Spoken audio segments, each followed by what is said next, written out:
and went on to lead Child Fund, and we kept intersecting. So, anyway, Dorothy.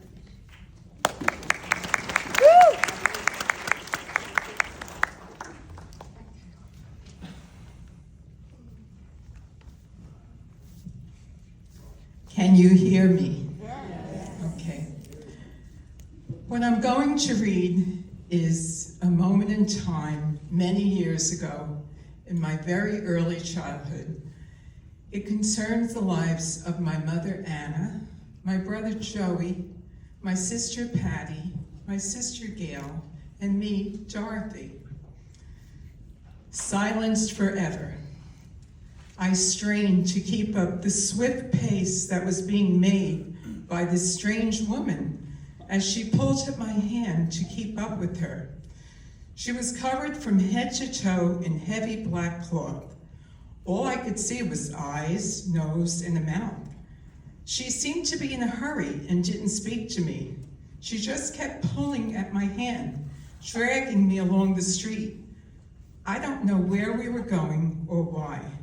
I only remember trying to talk, trying to tell her what had happened to me and my sisters. At one point, she abruptly stopped in the middle of the street, bending down to my small face. I whispered in her ear, "My daddy heard us." I couldn't find the words. I whispered again, "Our father did something bad to us, and he is now in jail. He touched us and did bad things to us. He heard us, and Patty and Gail were crying." She looked at me and put her finger up to her mouth.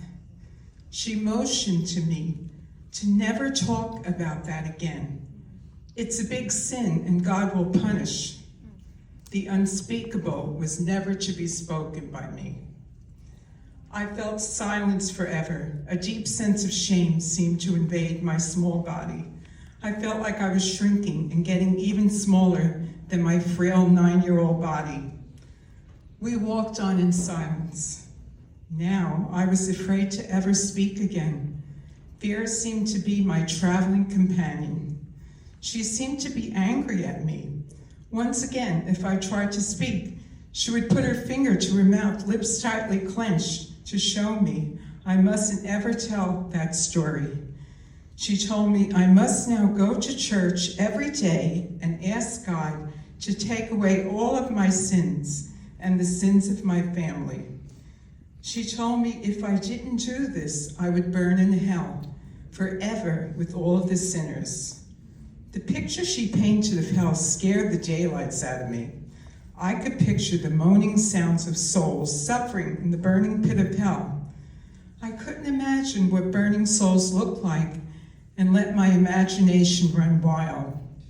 I pictured fire all around them with no way to escape. I never wanted to go there, nor did I want my sisters and brother to go there. It seemed like if we did go there when we died, we would never get out. It was now my mission in life to be so good, like the saints I had heard about, that I would never have to burn in hell. I wondered where we were hurrying to as we walked in silence. My mind was racing with thoughts of burning hell. Where were we going, the two of us?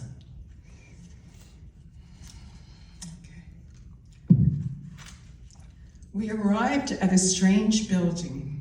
The woman behind the desk was dressed just like the lady pulling on my arm.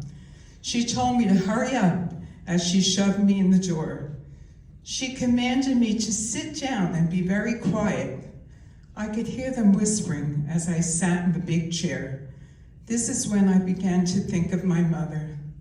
I felt like Dorothy from The Wizard of Oz, lost and far away from home. Where was my mother, and how could she not come for me? I cried as I told the lady I couldn't walk anymore. I was tired and weary. She told me to be a good girl and hurry up, or you'll never see your sisters again. And you'll never see your mother again if you don't obey me.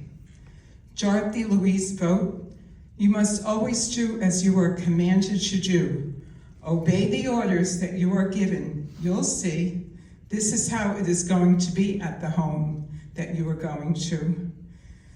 Her face got real serious, and her lips got white and seemed to disappear. She told me a story of a little girl who was bad and disobeyed her orders.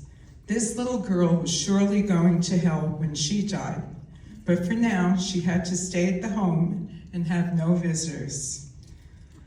I didn't know what she was talking about and only hoped I wouldn't be punished. I vowed right then and there, silent to myself, I would be so good that God would take me up to heaven, and then I would never be hungry again and never be cold.